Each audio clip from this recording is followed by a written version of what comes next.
Part 1. The morning sun rose over New Haven, Maine, soft and golden, painting the rooftops in warm light. Seagulls called from the harbor, and the smell of salt and pine drifted through the quiet streets. Inside the New Haven Children's Shelter, 12-year-old Leo Carter sat by the window, tracing shapes in the fogged-up glass with his finger. He had woken early again like he always did since the nightmares started. Outside the world seemed calm, safe, normal.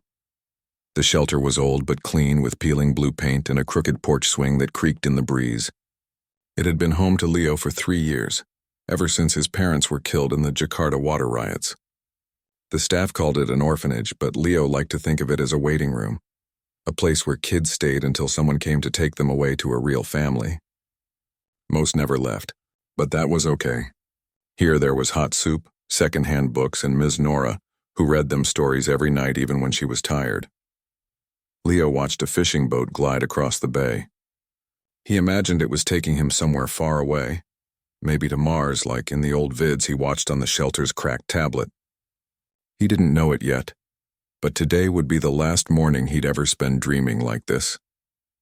High above Earth, in the silent black between the moon and the planet, something moved. It wasn't a satellite. It wasn't debris. It was a fleet, sleek obsidian-black vessels shaped like blades gliding without sound or light. The Cathari hegemony had watched humanity for decades. They saw the wars, the pollution, the chaos. To them, humans were loud, messy, and dangerous, like children playing with fire in a dry forest. They had sent warnings, demands, ultimatums. Earth's governments had argued, debated, delayed. The Cathari grew impatient. Their solution was simple: break the spirit of the species. And what better way than to strike where humans showed their softest side, their care for the young, the lost, the helpless. At 7:14 a.m., the sky split open. No siren. No warning, just a sudden deafening crack like the world tearing in half. Leo looked up just as the first kinetic rod, tungsten spears dropped from orbit, slammed into the eastern wing of the shelter. The explosion was not fire and flame, but raw force. Concrete turned to dust. Windows vanished. The ground bucked like a living thing. Leo was thrown backward, ears ringing, eyes filled with smoke and flying glass. He crawled out from under his bed, coughing, his arms bleeding from tiny cuts. The hallway was gone. Where the kitchen used to be, there was only sky. Rain began to fall, not rain but ash. Gray, warm and thick. He stumbled outside barefoot into a scene he would never forget. The shelter was half collapsed. Smoke curled from the rubble. Toys lay scattered. Plastic trucks, stuffed animals, a single red shoe. And silence. A terrible, hollow silence where laughter and shouting should have been. Then a whimper. From under a beam, little Maya, only 6 years old, reached out with a trembling hand. Leo ran to her, pulling with all his strength until she was free. She clung to him, sobbing into his shirt.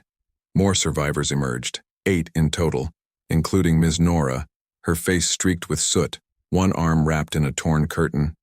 She gathered the children close, her voice shaking but steady. "Stay together. Don't look back." They walked toward the town, past broken fences and overturned cars. People were running, screaming, some kneeling in the street staring at the sky. Above them, 3 dark ships hung in the air, unmoving, indifferent. They didn't fire again. They didn't need to. The message was sent. In Washington, D.C., alarms blared in the Situation Room beneath the White House. Screens lit up with red alerts. President Daniel Ruiz stood in the center of the room, his tie loose, eyes fixed on the live feed from Maine. The footage showed the ruins of the shelter, the small bodies being pulled from the wreckage by neighbors and firefighters, his hands clenched into fists. "Who did this?" he said, not as a question but as a vow. General Lena Ortiz stepped forward. She was tall with sharp eyes and a scar along her jaw from a training accident years ago. She had grown up in a place just like New Haven, poor, forgotten, full of kids with no one. She knew what that shelter meant, knew what its destruction meant. "The Cathari," she said. "They hit us where we're soft. They think it'll make us beg." Ruiz turned to her. "What do you recommend?" Ortiz didn't hesitate. "We show them what soft really looks like. We show them that when you hurt our children, you don't get surrender. You get war. Total war." The room fell quiet. Total war meant no limits, no rules, no holding back. It meant turning every factory, every ship, every citizen into a weapon. It meant fighting not just to win, but to erase the memory of this day from the galaxy's mind. Ruiz nodded slowly. Activate Directive Iron Cradle. Across the planet, hidden servers hummed to life. Encrypted signals shot through fiber optic cables and quantum relays. In bunkers, on moon bases, and orbital docks, humans began to move not in panic but with cold, quiet purpose. Back in New Haven, Leo sat on the steps of the town library, Maya asleep in his lap. Ms. Nora handed him a bottle of water. He didn't speak. He just stared at the smoke rising from what used to be his home. He didn't understand fleets or directives or galactic politics. All he knew was that the place where he felt safe was gone, and the people who did it were still out there watching. A news drone hovered nearby, its camera fixed on him. The image would spread fast. This boy with dirt on his face, eyes wide but dry, holding a scorched teddy bear someone had found in the rubble. Within hours, his face would be on every screen on Earth, not as a victim, as a reason. Far above, the Cathari ships turned and vanished into the void, satisfied. They believed they had broken humanity's will. They were wrong. They had lit a fuse. And Earth, for the first time in its history, was ready to burn the stars down to protect its children. Part 2. 3 days after the bombing, the world felt different. Not quieter, but sharper. Like every sound, every breath carried weight. In cities and villages, people moved with purpose. No one shouted. No one argued. They just worked. Factories that once made toys, clothes, or kitchenware now ran nonstop. Their assembly lines retooled for armor plating, missile casings, and power cells. Schools became training grounds. Hospitals stockpiled blood and bandages not just for the sick, but for the coming storm. Leo was no longer in New Haven. He had been taken to a secure underground facility beneath Cheyenne Mountain, deep in Colorado. The place was cold, lit by pale white lights and full of people in uniforms who spoke in low voices. He shared a small room with Maya and 2 other shelter kids. Ms. Nora stayed with them, though she now wore a gray jumpsuit with a patch that read, Civil Defense Liaison. She still read them stories at night. But the books were different now, tales of courage, of standing up, of protecting others. Leo didn't understand most of what was happening above ground, but he saw it in the faces of the soldiers who passed by. Their eyes were hard but not angry, determined, like they had made a choice and would not look back.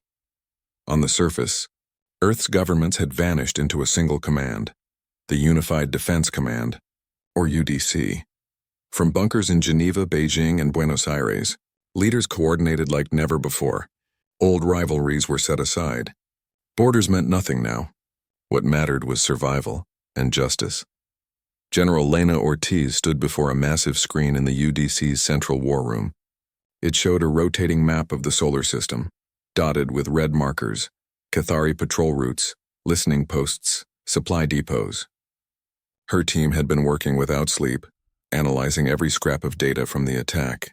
They knew now that the Cathari didn't just want surrender. They wanted humanity to stop growing, stop reaching for the stars. They saw Earth as a weed in a garden they meant to prune. "We can't beat them head on," said Captain Eli Vance, a young strategist from Houston. "Their ships are faster, their weapons stronger. But they don't know us," Ortiz nodded. "They think we're emotional, weak, that we'll hesitate." She tapped a button, and the screen changed to show blueprints of civilian freighters. Big, slow cargo haulers used to move supplies between Mars colonies and Earth orbit. We turn what they ignore into what they fear. Across the planet, engineers got to work. In Houston, Marcus Bell, a quiet man with grease-stained hands, led a team that stripped the interiors of 10 freighters. Out went food crates and water tanks. In went missile racks, shield emitters, and targeting computers salvaged from decommissioned fighters. The ships wouldn't win dogfights, but they didn't need to. They just needed to get close enough. In Nairobi, Priya Nair, a former schoolteacher with a knack for robotics, converted farming drones into scouts. These small buzzing machines could slip past enemy sensors, map defenses, and even carry tiny explosive charges. Kids in her old school helped program them, using code they'd learned in science class. One boy, only 10, wrote a routine that made the drones mimic bird flocks, a trick that fooled Cathari motion trackers. Back in Cheyenne Mountain, Leo was asked to do something strange. A scientist with kind eyes and a soft voice led him to a soundproof room. "Just talk," she said. "Tell us about your mom. Or sing something she used to sing." Leo hesitated. Then softly he began to hum a lullaby his mother used to sing when he was little. Something about stars watching over dreamers. The scientist recorded it. She didn't explain why. But Leo felt a strange pride. Even if he couldn't fight, maybe his voice could help. That recording became part of something called the Marrow Protocol, a secret project so classified only a handful of people knew its full scope. Scientists had discovered that Cathari warriors used neural implants to link their minds to their ships. These implants were vulnerable to certain sound frequencies, especially ones tied to deep emotional memory. Human lullabies, filled with love and comfort, created chaotic feedback in alien systems. The effect was small at first, but multiplied across thousands of ships, it could be devastating. While the weapon was being built, Earth prepared its people. Recruitment centers overflowed. Not just soldiers, teachers, cooks, mechanics, artists, all volunteered. A retired fisherman in Alaska offered his boat to test underwater launch systems. A group of teenagers in Mumbai built signal jammers from old cell phones. No one waited to be asked. They acted. President Ruiz addressed the world from a hidden studio. His voice was calm, but his words carried fire. They thought bombing a home for orphans would make us kneel. Instead, it woke us up. We are not just a planet. We are a promise to protect the helpless, to honor the lost, and to never let cruelty go unanswered. The speech ended with a single image. Leo, standing in front of the ruined shelter, holding the scorched teddy bear. No music, no narration, just silence. Millions watched. Millions wept. Then they got to work. In orbit, the first modified freighter, renamed New Haven's Resolve, launched from a hidden dock near the moon. Its cargo hold was packed not with grain or tools, but with warheads wrapped in children's drawings, pictures of Earth, of families, of peace. The crew, all volunteers, knew they might not return, but they went anyway. On the ground, Ms. Nora sat with Leo in the dim light of their room. "Are you scared?" she asked. Leo looked at his hands. "Yeah, but I'm also mad. They didn't just hurt us. They hurt kids who never did anything wrong." Nora put an arm around him. "That's why we fight. Not to be like them, but to make sure no one else has to feel this." Outside, the mountain trembled slightly as another transport lifted off. Somewhere in the sky, humanity's first true counterstrike was forming. Not with rage, but with resolve. Not with hate, but with the memory of a quiet morning in Maine, shattered by cruelty. And now Earth was answering. Not with a whisper, but with a roar that would echo across the stars. Part 3. The Cathari fleet hung in the void beyond the moon, silent and still. From their command vessel, the Iron Maw, High Overseer Vexus watched Earth through a wide observation pane. His long gray fingers tapped against the arm of his throne. 3 weeks had passed since the strike on the human orphanage. He expected surrender. Instead, Earth had gone quiet. Too quiet. Scouts reported no military movements, no fleet buildups, no transmissions begging for mercy. Human colonies on Mars and Titan sent routine supply requests as if nothing had happened. Their orbital defenses appeared inactive. Even their news channels showed only daily life. Farmers planting crops, children in classrooms, old couples walking in parks. It was as if humanity had accepted its place. Vexus frowned. It did not make sense. Humans were emotional, reactive. They should have screamed. They should have attacked blindly and been crushed. Their silence felt like a trap, but he could not see the strings. What he did not know was that the silence was the trap.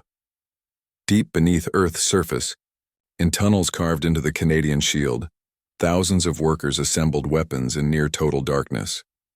In the ocean, submarines carried launch pods to hidden positions along the continental shelves. On the moon, in sealed lava tubes, engineers welded together drone swarms shaped like birds, butterflies, and even falling leaves. Anything to look harmless.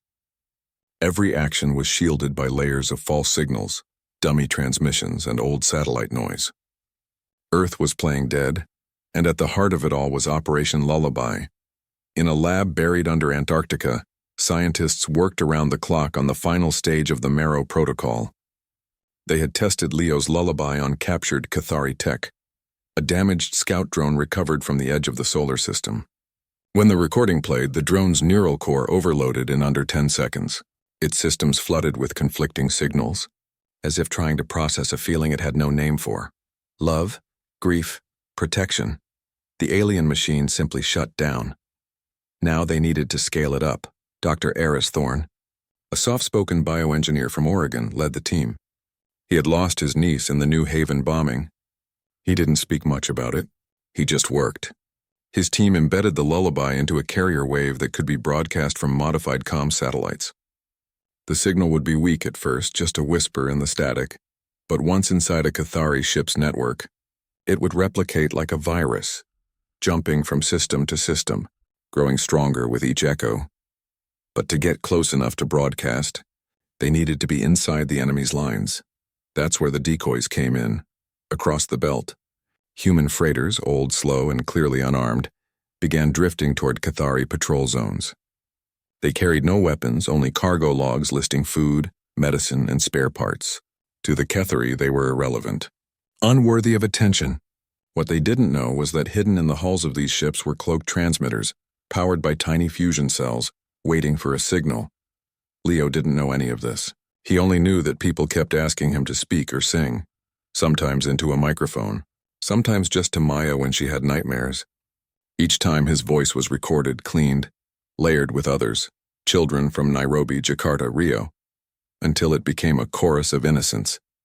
That chorus would soon become Earth's sharpest weapon. In Cheyenne Mountain, Ms. Nora watched Leo carefully. He was quieter now. He didn't cry, but his eyes held a weight no 12-year-old should carry. One evening, as they sat in the common room, he asked her a question. "Do you think they'll come back?" Nora didn't lie. "Maybe, but if they do, we'll be ready." "How?" She looked at him for a long moment. "Because this time we're not just defending. We're fighting for everyone they hurt, and that makes us stronger." Above them, the final pieces fell into place. The New Haven's resolve, and 5 other converted freighters drifted toward the edge of lunar orbit, engines cold, signals mimicking civilian traffic. Hidden inside their cargo bays were not just missiles, but hundreds of toy-like drones, each no bigger than a shoebox, painted in bright colors, shaped like animals or stars. To a scanner, they looked like children's gifts. In truth, each carried a microfusion charge and a tiny speaker. The Cathari paid them no mind. Why would they? These were not warships. They were ghosts of peace. Back on Earth, President Ruiz stood in the war room with General Ortiz. A countdown ticked on the main screen. 30 minutes until the first wave of drones launched. "You're sure this will work?" Ruiz asked. Ortiz watched the feed from the lead freighter. "They think we fight with guns and ships, but we fight with memory, with love, with everything they threw away when they bombed that shelter." She turned to him. "They don't understand humans, and that's their mistake." In the Antarctic lab, Dr. Thorne gave the final command.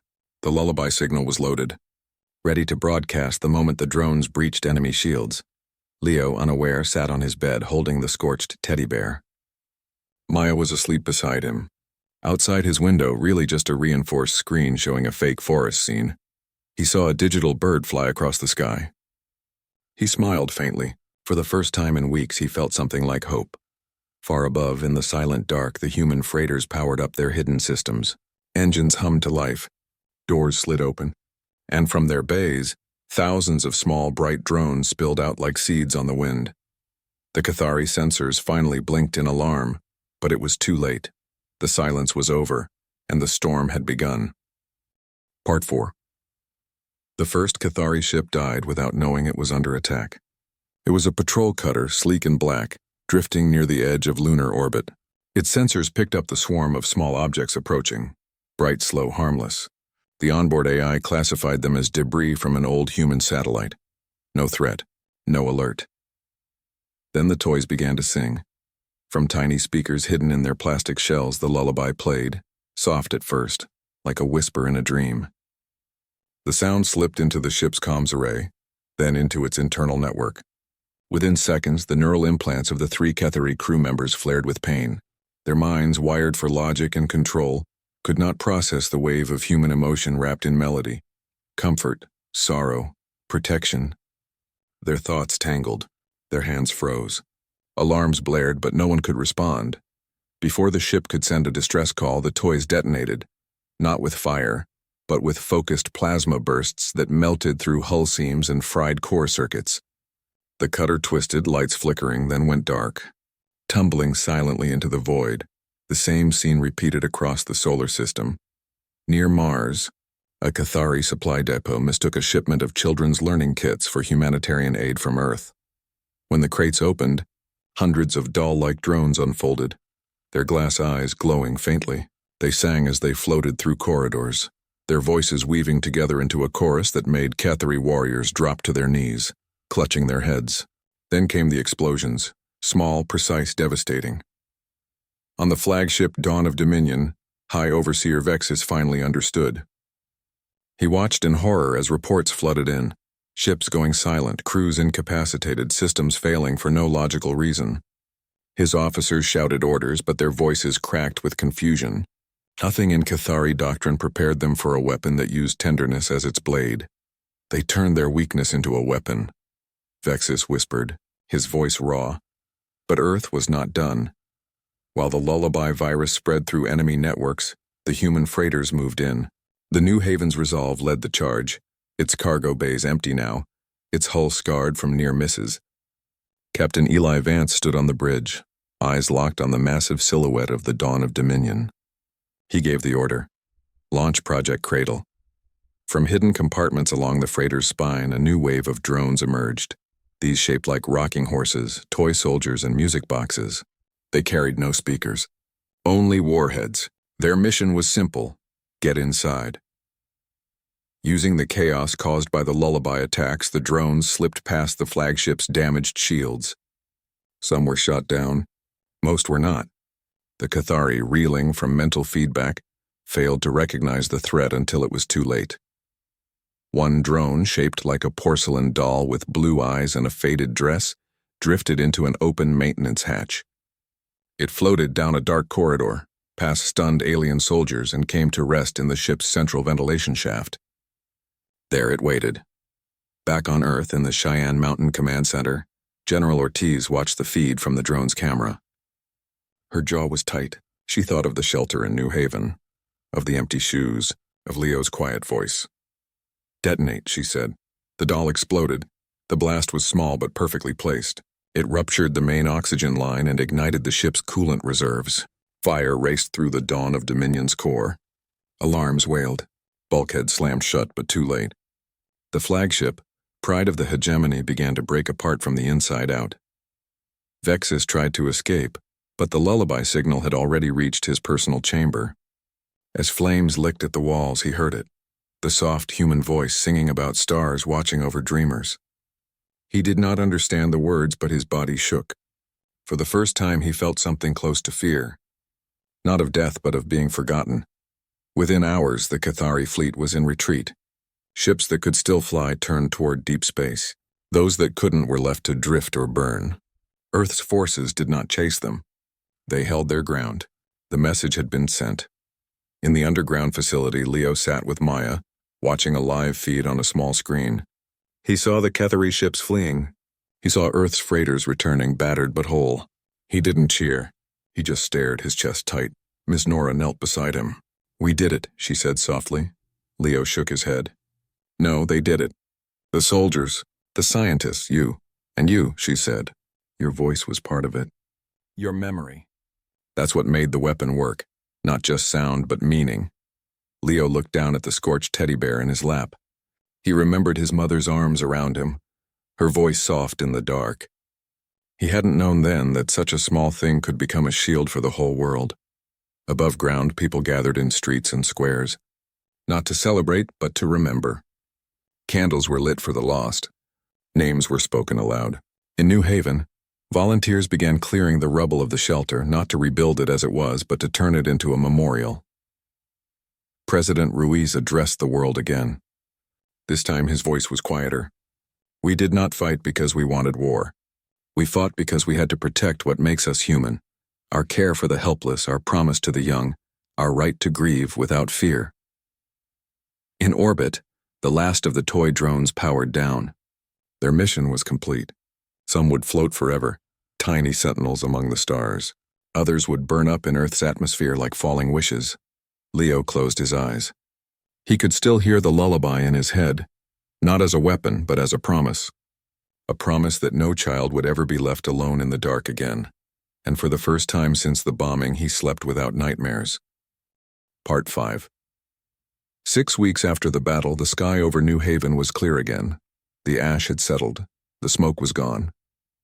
In its place stood a quiet town, healing slowly, like a wound scabbing over.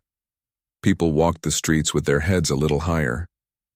Not because they had forgotten, but because they had survived and changed. At the edge of town where the shelter once stood, workers laid the final stones of a new memorial. It was not grand or flashy, just a circle of smooth granite with a bronze statue in the center, a child no older than 10 sitting with knees drawn up holding a broken toy. Around the base, 1,247 small shoes were set into the ground, one for every life lost in the bombing. Some were tiny, some worn, some still holding bits of laces or mud. Visitors came from all over Earth to place flowers, notes, or small gifts beside them. Leo stood at the edge of the circle, hands in his pockets. He wore new shoes now, but he still carried the scorched teddy bear. Maya held his hand, her eyes wide as she read the names etched into the stone. Ms. Nora stood behind them, arms crossed, watching with a soft sadness. Today was the day the treaty would be signed.